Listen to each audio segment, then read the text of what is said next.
buenas tardes, bienvenidos a nuestro programa Sanamente. Estoy con ustedes, Michelle Jaques, psicoterapeuta, máster en educación con acentuación en desarrollo cognitivo, certificada en psicología clínica, psiquiatría y salud mental, diversos diplomados relacionados con psicología y sus diferentes enfoques. Con mi compañero y amigo Roberto Urbi, coach en gestión emocional, médico tradicional mexicano e instructor en mindfulness, miembro fundacional de la Red Internacional de Educación Emocional y Bienestar. ¡Bienvenidos!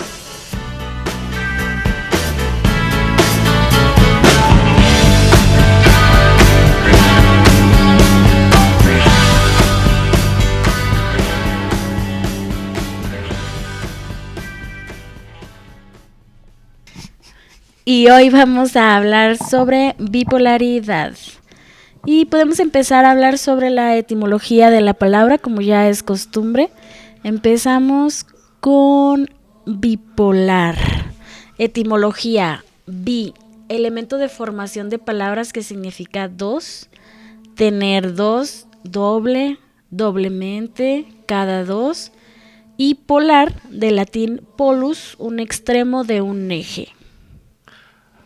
Por el lado de la RAE tenemos que bipolaridad tiene dos acepciones. La primera es un adjetivo que significa que tiene dos polos, mientras la segunda es el adjetivo psiquiátrico que padece trastorno bipolar. Y dentro de la psicología, el trastorno bipolar es un trastorno del estado de ánimo caracterizado por una alteración entre estados maníacos y depresivos. Puede ser tipo 1, en el que ha sucedido como mínimo un episodio maníaco, o tipo 2, en el que no ha existido ningún episodio maníaco, pero sí un episodio hipomaníaco y uno o varios episodios depresivos. Y también, como ya es costumbre y tradición de nuestro programa, vamos con la siguiente historia que hace alusión a nuestro tema.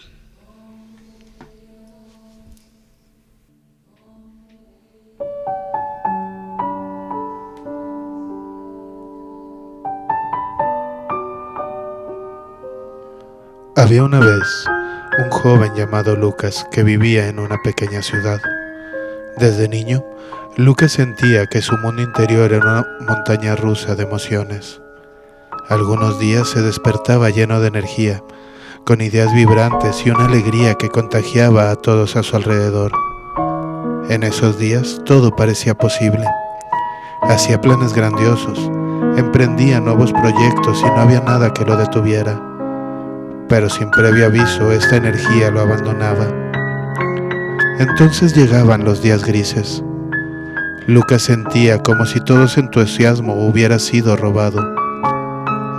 Los pensamientos que antes brillaban como el sol, ahora eran oscuros y pesados.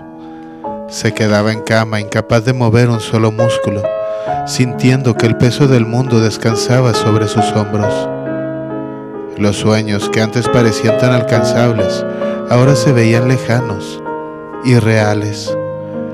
Las personas a su alrededor no entendían cómo podía cambiar tan rápido. Lo veían un día sonriente y al siguiente distante y abatido.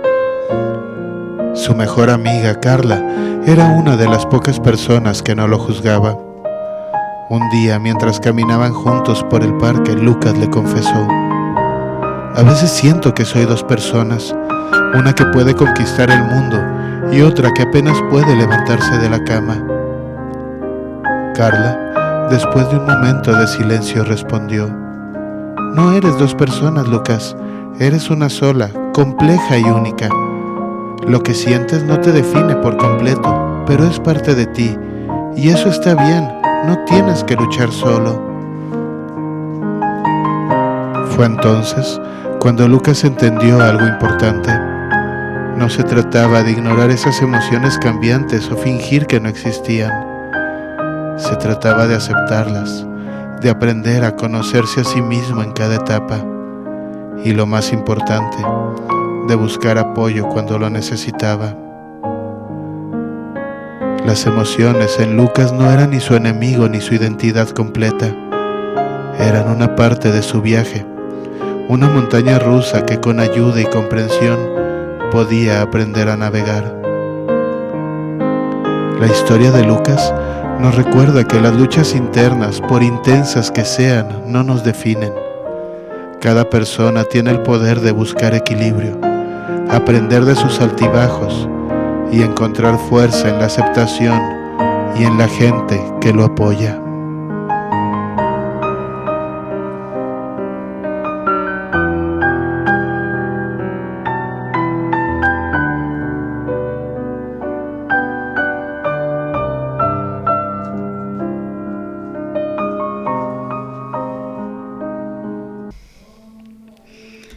Muy bien, este es un tema algo... ¿Qué palabra le podemos poner, Roberto? A ver, tema... ¿Complejo? Un tema bastante complejo. Vamos a empezar primero por definir qué es un trastorno. Un trastorno es la alteración en el funcionamiento de un organismo o una parte de él, o en el equilibrio psíquico o psicológico o mental de una persona. El trastorno se dice que no se cura, que se remite. Bajan los síntomas o por lo pronto están desaparecidos los síntomas. Bipolar cuenta con, se pudiera decir, con otros dos trastornos, que es el depresivo, el cuadro depresivo mayor y el episodio maníaco o el hipomaníaco. Entonces, cuenta con una serie de criterios. ¿Qué te parece si vamos hablando sobre los criterios que se necesitan para, como tal, diagnosticarlo? Para diagnosticarlo se necesita el DSM-4, el DSM-5, que es el manual de diagnóstico estadístico de la Asociación de Psiquiatría Americana. De los trastornos mentales. La Biblia de los psiquiatras y de los psicoterapeutas, al menos los clínicos. Y al menos en América. Creo, de hecho tengo entendido que más en la otra parte del mundo se usa más el C10, ¿no? El C11 ya. Así es. Sí, ya es el C11. Y aquí en América utilizamos más el DSM-5. Creo que es una cuestión más de concepción de cómo tratar la salud mental de origen, ¿no? Porque el CIE está desarrollado o está pensado como un catálogo de enfermedades, viéndolas desde la perspectiva orgánica principalmente. Uh-huh. Mientras en este lado del charco, digamos, sí se les considera como algo aparte y algo que debe de tener su diferenciación. Digo, a fin de cuentas es una cuestión, creo yo, ya a estas alturas mucho de costumbre, de gustos de cada profesional de la salud mental, si se va por los criterios de la APA o por el CIE. Pero vamos, son guías, a fin de cuentas son guías para poder desarrollar el trabajo de la mejor manera posible. Y como aquí se utiliza básicamente el DSM-5, pues vamos a darle los criterios del DSM-5. Se dice que para poder hacer un diagnóstico del trastorno bipolar, bueno, como habíamos mencionado ahorita en la intro, el trastorno bipolar se divide en trastorno bipolar tipo 1, tipo 2 o la ciclotimia. Entonces vamos a ver el tipo 1. ¿Qué se necesita? Es necesario que se cumplan los criterios siguientes para un episodio maníaco. Antes o después del episodio maníaco pueden haber existido episodios hipomaníacos o episodios de depresión mayor. El episodio maníaco es un periodo bien definido de estado de ánimo anormal y persistente, elevado, expansivo o irritable, y un aumento anormal y persistente de la actividad o la energía que dura como mínimo una semana y está presente la mayor parte del día y casi todos los días, o cualquier duración si se necesita hospitalización o bien si hay síntomas psicóticos. B. Durante el periodo de esta alteración del estado de ánimo y aumento de energía a la actividad existen 2 o 3 de los síntomas siguientes. Si solamente se presenta irritabilidad, se van a necesitar 4 y un grado significativo que representen un cambio notorio del comportamiento habitual. Son 7. Acuérdate que necesitamos 3. En caso de nada más presentarse la irritabilidad, pues van a ser 4. Aumento de la autoestima o sentimiento de grandeza. Disminución de la necesidad de dormir. Es decir, es muy diferente al insomnio. El insomnio sí tengo sueño, pero no me puedo dormir. Y en esta disminución de la necesidad de dormir, no necesito dormir, me siento completamente descansada, con muchísima energía. Puede ser incluso sin haber dormido nada, o 2 horas o 3 horas nada más. Normalmente está más hablador de lo habitual. Fuga de ideas o experiencias subjetivas de que los pensamientos van a gran velocidad. Facilidad de distracción, es decir, la atención cambia demasiado fácilmente a estímulos externos poco importantes o irrelevantes. Un aumento de la actividad dirigida a un objetivo social en el trabajo o en la escuela o en el ámbito sexual. O agitación psicomotora, es decir, la actividad sin ningún propósito no va dirigida hacia ningún objetivo. La participación excesiva en actividades que tienen muchas posibilidades de consecuencias dolorosas. Por ejemplo, dedicarse de forma desenfrenada a compras, de diversión, de fiestas, indiscreciones sexuales o inversiones de dinero imprudente. Ahorita vamos a hablar un poquito más a fondo respecto a estos síntomas. 3 o 4 si solamente hay irritabilidad. C. La alteración del estado de ánimo es suficientemente grave para causar un deterioro importante en el funcionamiento social o laboral para necesitar hospitalización con el fin de evitar el daño a sí mismo o a otros.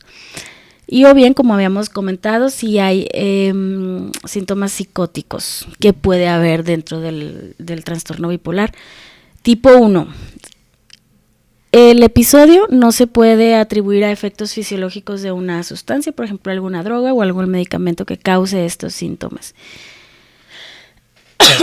Entonces, vamos a ver características. ¿Conoces a una persona con este diagnóstico? Sí. Ok, muy bien, perfecto. Las emergencias en los bipolares son muy comunes. ¿Por qué? Porque este tipo de pacientes son muy vulnerables al estrés. Es decir, es como, hay una analogía con los diabéticos. Los diabéticos, por ejemplo, se tienen que cuidar mucho sus pies. Alguna herida ya sabes que puede significar una infección bastante seria, bastante grave. En los pacientes bipolares, todas estas situaciones por los que todo el mundo pasamos, sí se debe tener un poquito más de cuidado. Pérdida de un trabajo no va a ser lo mismo en una persona sana que una persona que presente un diagnóstico de bipolaridad. Si yo por alguna situación tengo que dormir menos, tengo un trastorno ya diagnosticado con bipolaridad, puede ser que me mueva hacia que se desencadene un episodio de estos afectivos, ya sea el episodio hipomaníaco, maníaco o el depresivo. Entonces siempre va a haber una diferencia con este tipo de pacientes, cualquier circunstancia que vivamos. Hay que tener en claro que no estamos hablando de reacciones normales.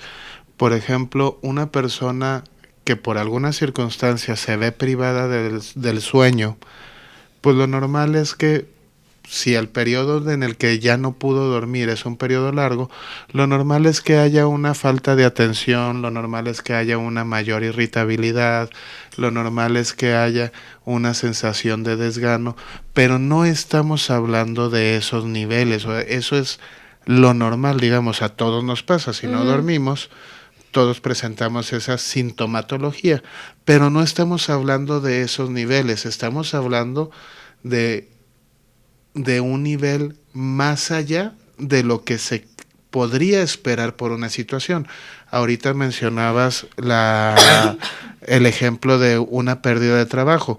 Ante una pérdida de trabajo, pues lo normal es que la persona ande cabizbaja, que ande con falta de motivación, que ande a lo mejor con ciertos... vulnerable. Que se sienta vulnerable además, pero no estamos hablando de ese tipo de criterios. Estamos hablando de una reacción en donde se da de una manera mucho más intensa que en el común de la gente. Sí, a esa parte me refiero de es tener este cuidado, ¿no? O sea, cuando yo ya sé que tengo esta enfermedad, por ejemplo, de diabetes, que te decía, bueno, hay que cuidar más mis pies. La herida no va a ser lo mismo si soy una persona con o sin diabetes. Como dices tú, bueno, si me pasa por ejemplo, un rompimiento con tu pareja, ¿cuándo tienes o cuándo no tienes un diagnóstico de trastorno mental? Entonces, ahí hay que tener mucho cuidado en ese aspecto. Somos más vulnerables con algún diagnóstico del trastorno bipolar al estrés. ¿Cómo puedes reconocer una persona o cómo puedes, más bien cómo puedes darte cuenta cuando conoces o tienes algún familiar cercano? Hay muchas características que te van a indicar que está por caer en alguno de estos episodios. Por ejemplo, como ya dijimos, de repente ya duerme menos y anda súper descansado. Hay un mito que creo que afecta mucho en la percepción de este trastorno, que comúnmente se le dice, es que eres bien bipolar porque la persona cambia de humor de un día para otro. Realmente no es así el trastorno. No es de, hoy amanecí feliz y mañana amanecí de genio y pasado mañana con un chorro de energía y al día siguiente... No. No estamos hablando, esos son cambios a lo mejor de manías de la persona, pero no estamos hablando de un trastorno como tal. No, esa es la habilidad emocional. Como cuando esas fluctuaciones que tienen, que incluso la habilidad, fíjate que se muestra mucho en un trastorno que es trastorno de la personalidad borderline o límite de la personalidad. Ahí sí se presentan la habilidad emocional de repente estoy triste y luego me paso luego a la irritabilidad y luego al impulso, a la euforia. De hecho, sí se pueden presentar en algunos bipolares, se le llaman trastornos mixtos, pero la esencia, por así decirlo, es, tengo el episodio maníaco, paso a un episodio o a un estado eutímico, o sea, normal, y luego me voy a otro episodio depresivo. Ahorita vamos a hablar sobre los criterios que se necesitan para diagnosticar un cuadro depresivo mayor. Entonces estoy en el episodio depresivo, de ahí me voy al estado eutímico, normal, y luego vuelvo al maníaco o al hipomaníaco. Hipomaníaco se necesitan 4 días, síntomas son menos intensos, no se requieren hospitalización. Y el maníaco, como habíamos comentado, al menos 1 semana. El depresivo son 2 semanas. Entonces, hay muchísimos criterios para clasificar qué tipo también de bipolaridad tienes y especificar si es con ciclos rápidos, si es con ansiedad, si hay esta parte que te decía, si se presentan mixtas. Entonces es muy complejo este trastorno, pero bueno, vamos a seguirle dando. Falta de cumplimientos. Y fíjate que este trastorno hay que hacer un diagnóstico diferencial muy exhaustivo, porque tiene muchos paralelismos con el trastorno de personalidad del borderline, también con el trastorno por déficit de atención, con o sin hiperactividad o impulsividad. Sí, yo creo que es uno de los trastornos que más fácilmente puede ser mal diagnosticado, es decir, que una persona con bipolaridad se le diagnostique por querer hacer el diferencial rápido, se le termine diagnosticando con otro trastorno, que no es realmente el problema, que nada más es parte del mismo espectro que presenta la bipolaridad. Y hay que tener muchísimo cuidado con esto de los diagnósticos. Bueno, para empezar, debemos de decir que este trastorno solamente puede ser diagnosticado por un profesional de la salud, en este caso el especialista, el psiquiatra. Nada más. Él es el que te puede dar, él o ella es la que te pueden dar este diagnóstico. Y es súper importante eso que mencionas, porque como está tan pegado a otros, pero justo esta diferenciación va a hacer que tenga, que surja el tratamiento más adecuado. Porque si tú no diagnosticas este trastorno y lo confundes, por ejemplo, con un mero cuadro depresivo mayor, muchas veces por eso no sale el paciente de los cuadros depresivos mayores, porque no le es funcional el tratamiento que se les da a las personas con un diagnóstico de esta índole. ¿Por qué? Porque va a afectar muy posiblemente estos psicofármacos, los antidepresivos, a una persona con bipolaridad tipo 1. Ya que el antidepresivo generalmente fomenta que no cese el estado maníaco. Así es bien importante primero zapatero a tus zapatos, ¿no? Desafortunadamente, dentro de esta apertura que se ha venido dando al mundo de la salud mental, también se ha caído mucho en ese vicio de usurpación de funciones de parte de algunos, de querer diagnosticar cuando realmente pues las herramientas reales no se tienen, el único que las tiene completas es el psiquiatra en este caso, ¿no?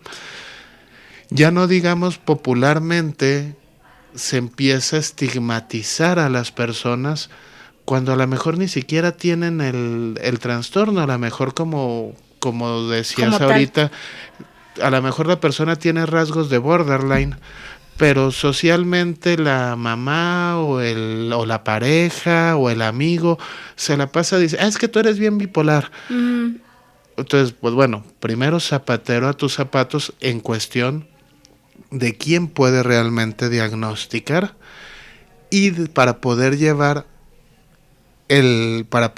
un tratamiento que sea realmente efectivo para la persona y no dejarse llevar por el lado de la persona, no dejarse llevar por creer lo que le pueda decir un amigo o la pareja. Sí, es que sí soy bien bipolar. No es cierto. Si no te han diagnosticado, pues a lo mejor sí lo eres, pero lo más probable es que no, porque por algo no te han diagnosticado, por algo no has caído en esa instancia. Sí, es relativamente, que pudiéramos decirlo, sencillo cuando hay una bipolaridad tipo 1, porque normalmente sí se presta mucho al requerimiento hospitalario. Hoy en las consecuencias vemos, sobre todo en el área laboral, que es muy disfuncional en esa área, en el área sobre todo laboral. Vamos a ir viendo las consecuencias, pero acuérdate que todos presentamos rasgos, rasgos tenemos de todos los trastornos de personalidad, pero sí es muy importante saber que para que haya el diagnóstico, como ya lo dijiste, Hilda, el especialista, y generalmente ese rasgo se va a ver involucrado en un deterioro en alguna área de nuestras vidas, ya sea la social, la de pareja, la familiar, la sexual, la académica. Y bueno, falta de cumplimientos. Ya no me importan las consecuencias. No las veo. Simplemente no son tan importantes en mi mente. Cuando yo estoy en un episodio maníaco o hipomaníaco, para mí no existen como las repercusiones. No me va a afectar tanto, hombre. Dejas de darle importancia a las cosas. Sí, ya sé que va a pasar eso, pero pues ¿qué tiene? No es para tanto. No tiene ese peso. que realmente tiene, ya cuando pasamos al estado eutímico. De hecho, generalmente ya en un estado eutímico como que empieza a volver a la funcionalidad, pero sí hay el 30% aproximadamente de los pacientes bipolares tipo 1 tardan bastante en acomodarse en el área laboral, en la parte del área laboral. Entonces, bien, falta de cumplimientos, problemas vinculares. Me peleé con el novio, con el jefe, con el compañero, con el amigo, con la amiga, ya le quedé mal, no lo veo tan mal. Ideación suicida. Ahí en la ideación suicida es uno de los trastornos, hablando de cifras, de la tasa más alta de suicidios. Un cuarto de los suicidios corresponden a pacientes bipolares. Una cuarta parte de los suicidios corresponden a los trastornos bipolares. Que ahí también hay que hacer la acotación o la aclaración de que no nada más se da la ideación suicida o el intento suicida en las fases depresivas. No. De hecho, en las mixtas, si yo estoy pasando en un cuadro depresivo y tengo esta parte mixta que de repente me entra el impulso, es donde corro mayor peligro. Por eso yo creo que uno de los bipolares es quien tiene la tasa más alta de suicidio, porque es sí esta parte depresiva, pero también tengo esta otra parte impulsiva. Y eso es lo que fomenta más que los suicidios sean intentos de suicidios consumados y no frustrados por esta impulsividad. Desafortunadamente, una persona que tiene un trastorno bipolar no controlado, es difícil que una persona que no lo padezca pueda medianamente entender cómo están funcionando las emociones y cómo están funcionando las decisiones de esa persona, porque realmente se pueden presentar decisiones que te suenan a todas luces irracionales.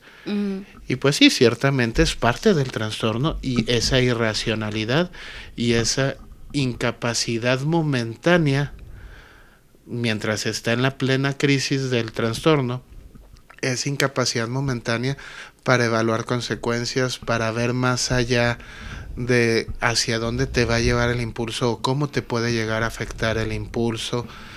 No hay esa capacidad de ejecución, o sea, no hay ese análisis, como lo que hemos venido hablando de la parte de los cerebros, ¿te acuerdas? De la parte de la corteza prefrontal, que son las funciones ahí ejecutivas.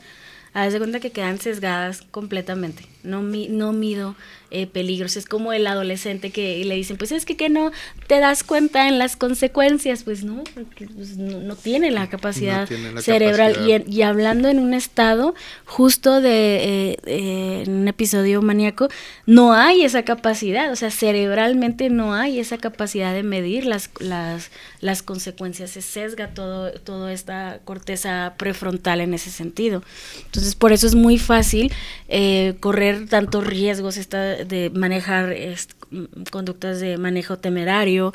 Es impresionante los gastos innecesarios. O sea, gasto lo que no tengo y luego hasta a veces para regalarlo. Compro cosas y incluso sí para regalarlas en los episodios maníacos.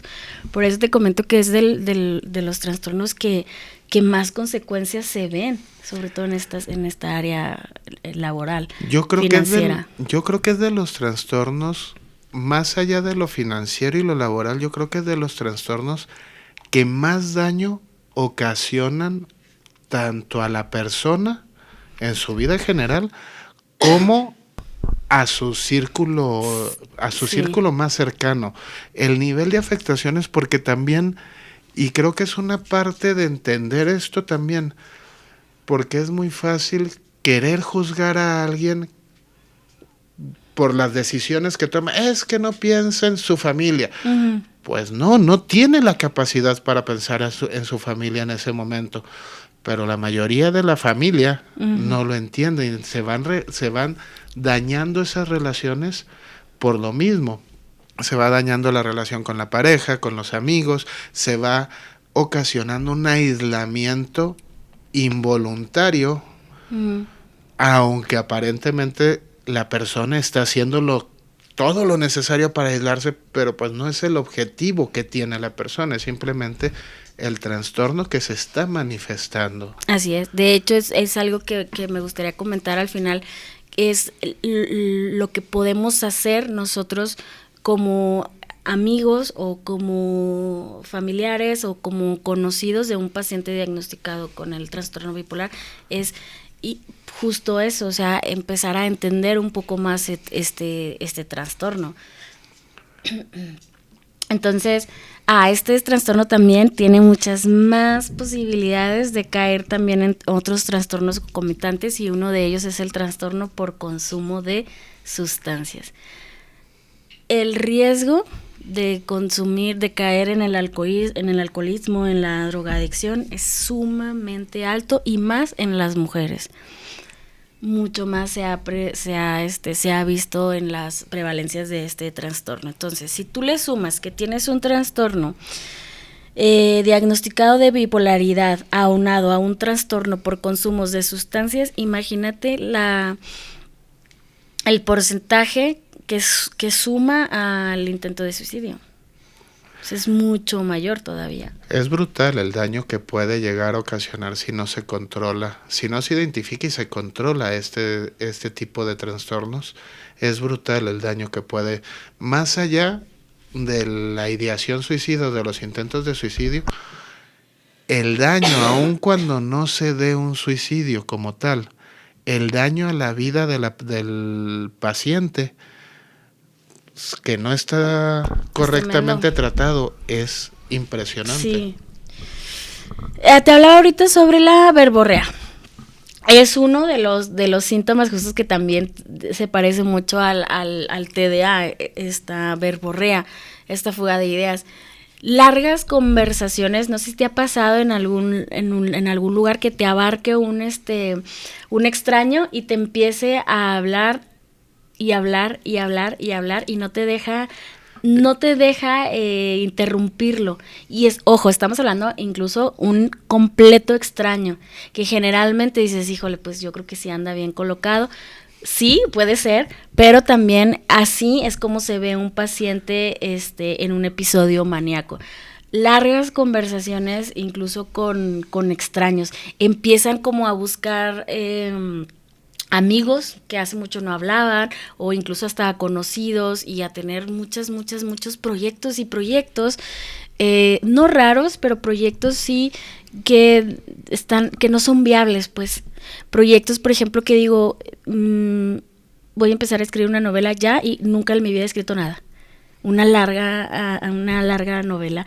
O voy a empezar a hacer a irme para irme a la luna.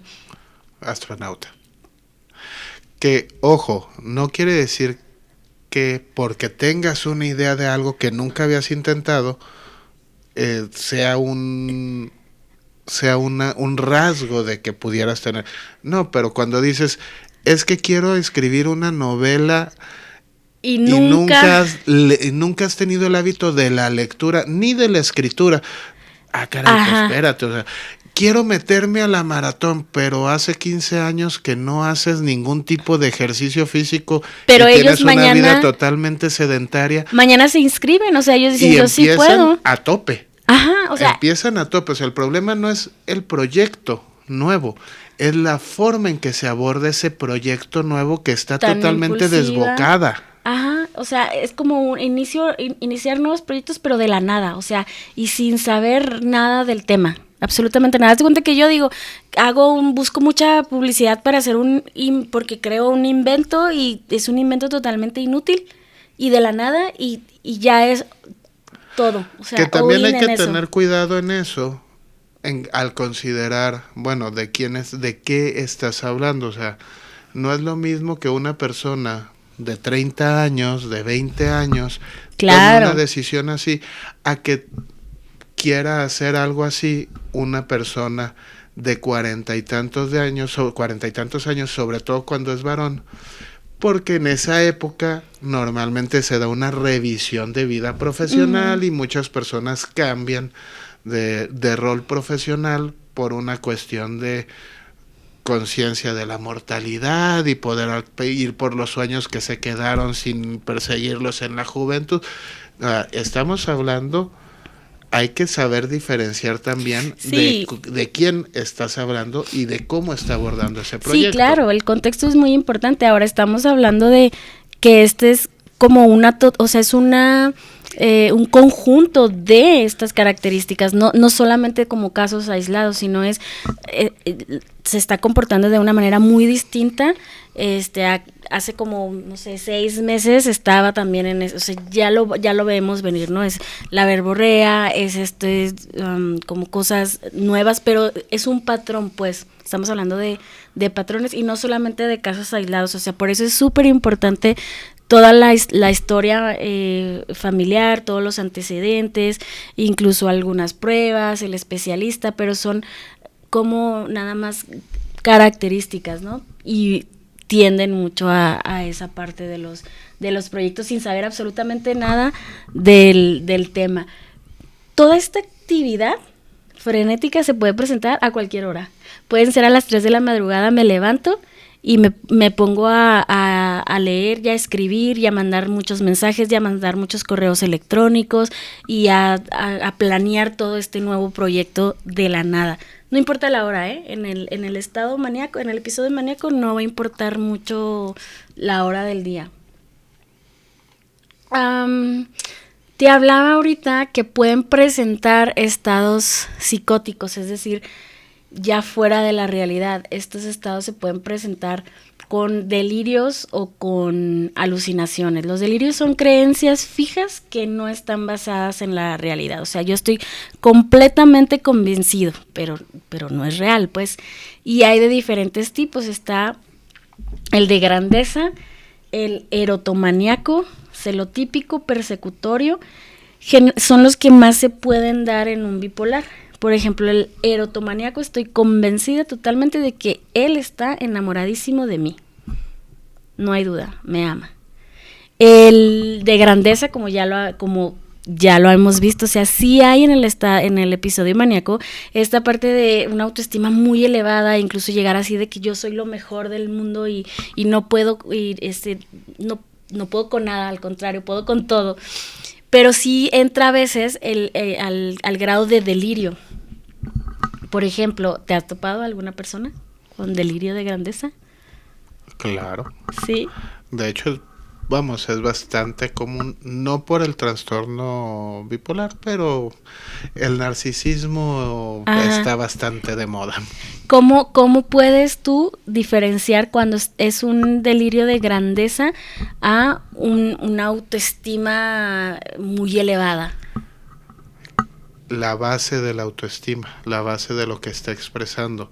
No es lo mismo que yo me considere, yo tengo muy buena autoestima y la expreso diciendo que soy bien fregón en un área en la que me he preparado toda mi vida, en la que he trabajado para poder irla desarrollando a lo largo de los años y demás, a que diga, es que yo soy bien fregón y realmente si me pongo a platicar contigo, pues no tienes las bases. No tienes por qué sentirte fregón porque, pues no, de nada te estás sosteniendo, como se dice, de las pinzas, nada más. Y sobre todo, en el delirio nos damos cuenta cuando hay algo que te dice, oye, no eres tan bueno, y aún así yo me creo que sí, soy muy buena. Si me explico, puedo decir, yo soy la mejor corredora de no sé cuántos kilómetros, y veo que no, pero en realidad yo creo que sí. ¿Por qué? Pues que estoy delirando ya. Persecutorio, en el estado maníaco que se presenta, ahí es donde hay que tener mucho cuidado. ¿Por qué? Porque sí suele ser muy peligroso. Si yo estoy ya delirando, entonces hay posibilidades que me ataque a mí misma o bien que pueda atacar a los demás. Por según tú estarte defendiendo. Exactamente. Igual puedo caer en alucinaciones, que son estas percepciones que tienen lugar sin la presencia de un estímulo. Pueden ser las más, las que más se suelen dar son las auditivas. Escucho algo que nadie más está escuchando. Veo cosas que nadie más está viendo. Están también las somatosensoriales, las olfativas y las gustativas. De hecho, cuando están en los episodios maníacos, uno de los indicadores también es que se agudiza ya sea tu sentido del olfato, del oído o de la vista. Uno de los que vienen los criterios, que es esta parte de la distracción, justo también es por eso, porque a veces puedes, cuando está un bipolar activo, por así decirlo, en el episodio maníaco, se distrae tanto si tu compañero trae por la vestimenta. Solo por la vestimenta ya me está distrayendo. Si son colores a lo mejor muy vistosos. El oído, cualquier conversación de fondo o cualquier ruidito me va a distraer. Entonces es muy difícil que yo pueda seguir instrucciones. Justo por esta agudeza en esos estados de que se agudiza el olfato, el olfato, el oído y la vista. Tiene que ver con la distracción. Está interesante esa parte, ¿verdad? Sí, a fin de cuentas, digo, imagínatelo, puedes imaginártelo. Imagínate que tienes un bebé a un lado y el bebé se hace popó y tú estás en un cuarto cerrado. Y con el aroma del bebé que se acaba de hacer popó, pues es complicado que mantengas la concentración en lo que sea que estés haciendo, ¿no? Sí. Bueno, es algo muy similar lo que pasa con un bipolar. Es cuando está en ese tipo de crisis. Ya sea lo visual o lo olfativo, se agudiza tanto que es eso mismo, o sea, a lo mejor es un aroma, a lo mejor le llega un aroma de carne asada que están haciendo en la casa, en 3 casas al lado, pero para él es como si lo tuvieran encerrado, o sea, está tan agudizado su sentido, que es como si estuviera al lado del asador y estuviera oliendo constantemente o ese pañal. Pues está caray mantener la concentración y seguir el hilo. En el autista, de hecho, también pasa mucho eso, justo eso de los sonidos. Por eso también son muy estresantes para ellos y batallan mucho, y para el TDA también, justo por esa parte tan aguda.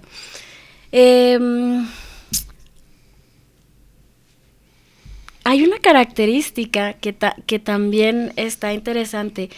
Dentro de estos delirios, generalmente, no sé por qué, pero tienden a creer que tienen una relación especial con algún famoso. ¿Lo habías escuchado? Ah, caray. No, sí. Ese sí no me había tocado. Sí, en este episodio maníaco, y cuando está sobre todo este delirio, tienen esta firme creencia de que son amigos, mejores amigos de un personaje famoso. Sí, se me hace muy interesante y es característico del delirio de grandeza y también del bipolar en fase maníaca. El lenguaje es muy rápido, es atropellante, incluso se escucha como algo chillón, es muy difícil de interrumpir, como con apremio. Son muy intrusivos, no les va a importar si tú los quieres dejar hablar o no, y no les va a importar lo que decíamos, si hay alguna repercusión por lo que llega a decir o no. Y generalmente la voz suele ser muy alta y muy impactante.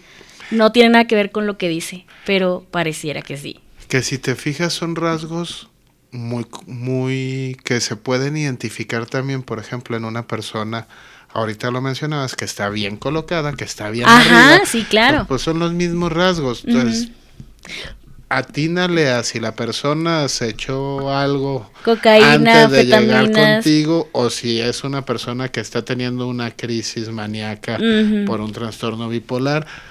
Sí son muchos detalles que, como decías tú, es importante no nada más quedarnos con el detalle de, yo tengo esto, o mi hermano tiene esto. No importa si tú tienes 1 o 2 rasgos, o si tu hermano tiene 1 o 2 rasgos, son un montón de rasgos, son varios rasgos que se tienen que ir encadenando para realmente poder decir, oye, es que hay un problema de bipolaridad.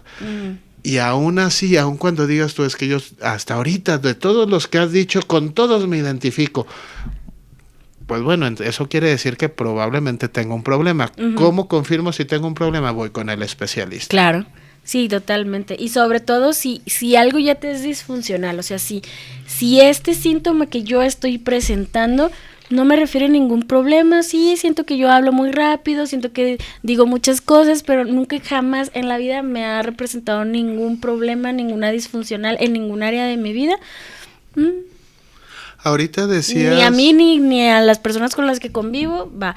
Pero ojo, cuando alguno de estos síntomas o alguna de estas características que estamos viendo que ya te represente una disfunción, que digas, ya me quedé sin amigos, porque a todo mundo, porque generalmente esos estados ya de un bipolar son incómodos, se habla que son muy incómodos para las personas contiguas. Sí, entonces, sí hay que ver el grado de disfuncionalidad, o sea, si ya me es disfuncional, si tú dices sí, o sea, yo he tenido problemas en mi escuela por esto, en mi trabajo por esto, me corrieron de mi trabajo por esto, entonces sí, claro, acércate ya al especialista en cuestión, definitivamente. Este discurso suele ser también muy teatral, muy dramático, es como el trastorno de personalidad histriónico, sí, hay juego de palabras, son gestos muy excesivos. Entonces sí, por eso te digo, es súper importante hacer las diferenciaciones.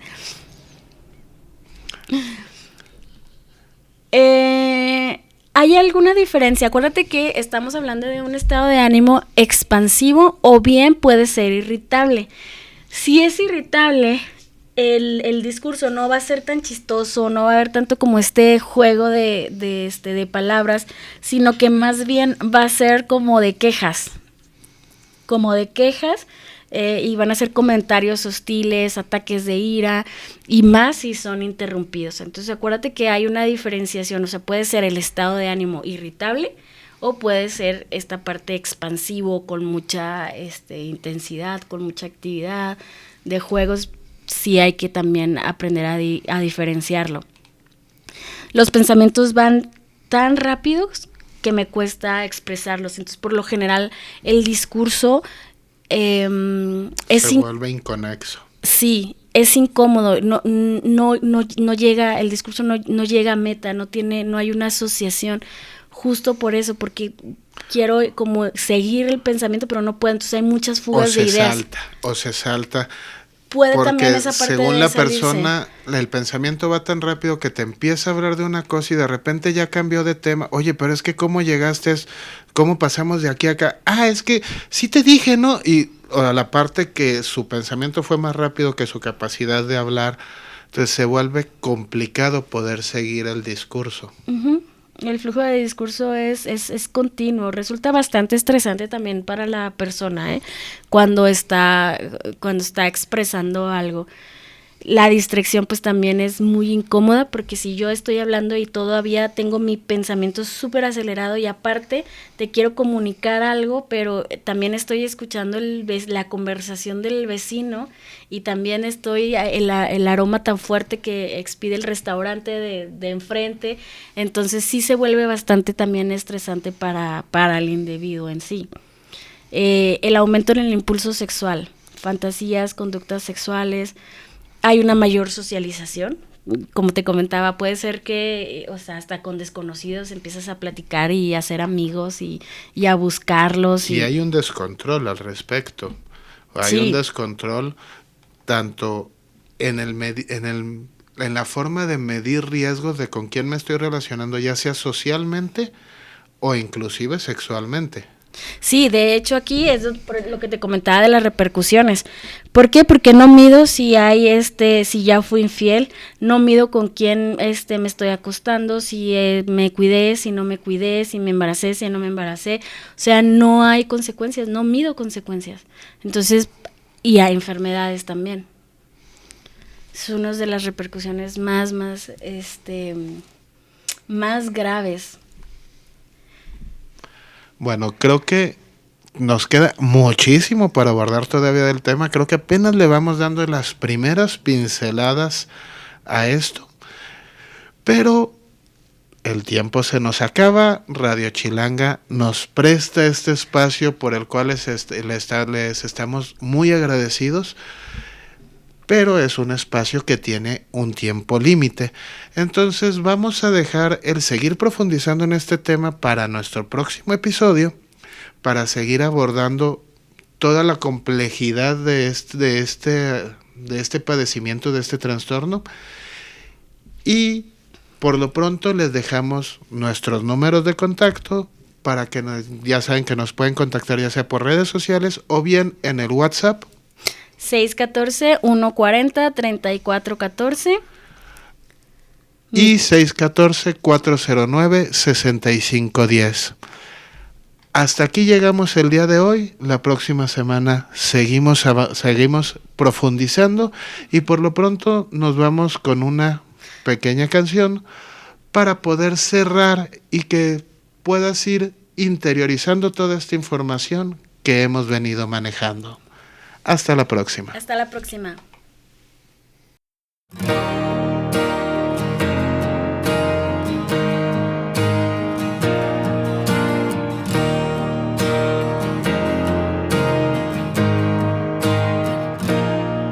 No soy ejemplo para nada y para nadie.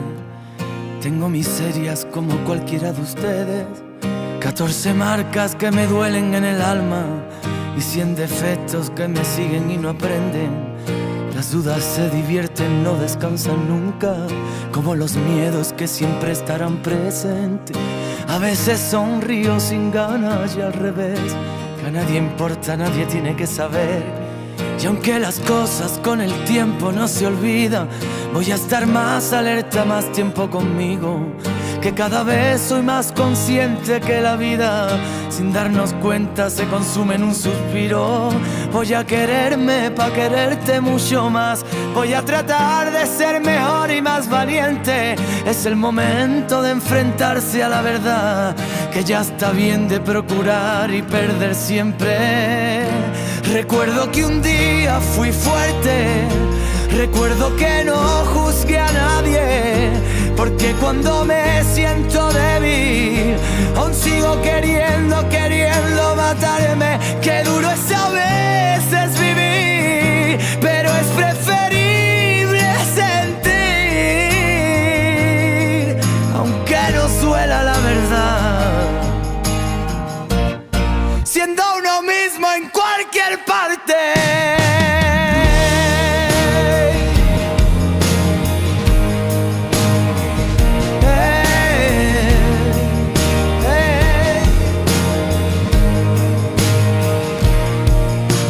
Que entiendo lo que mis padres de niño siempre decían con el corazón temblando: nunca te fíes del que quiera ser tu amigo, que con un caramelo te mete en el saco.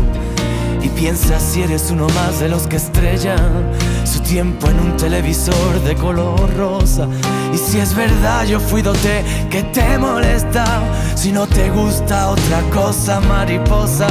Dice un amigo que no tenemos remedio, abrir el corazón siempre nos sale caro, que no me importa lo perdido si es sincero, a mí me importa todo el vino derramado.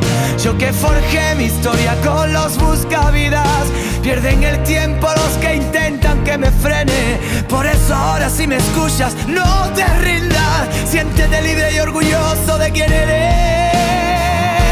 Recuerdo que un día fui fuerte, recuerdo que no juzgué a nadie, porque cuando me siento débil aún sigo queriendo matarme. Qué duro es a veces vivir, pero es preferible sentir,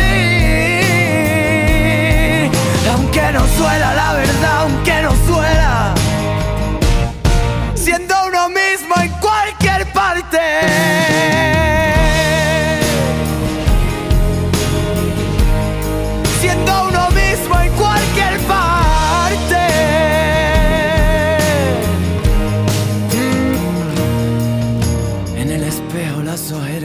contaron de aquellas noches de cuánto la eché de menos, en la locura asesinando las llamadas, y en cada muerte despertaba un nuevo intento.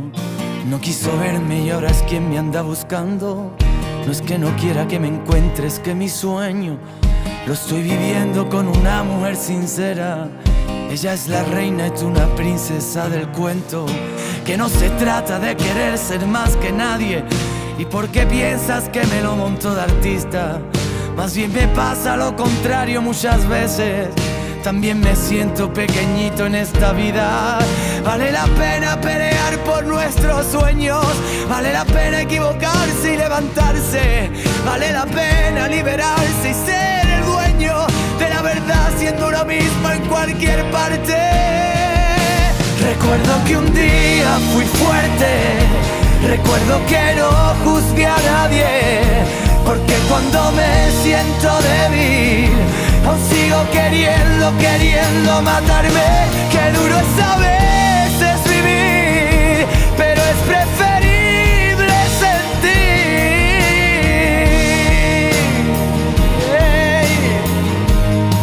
Siendo uno mismo en cualquier parte.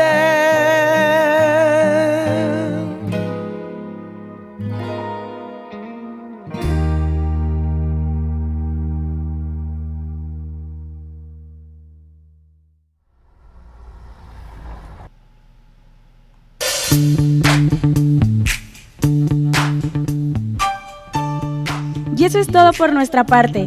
Muchas gracias por haber estado con nosotros. Esperamos que se den el permiso de trabajar más en este tipo de ejercicios, de dinámicas para seguir entendiendo y desenredando nuestra mente. Nos vemos la próxima semana con un nuevo tema para seguir buscando la manera de vivir sanamente.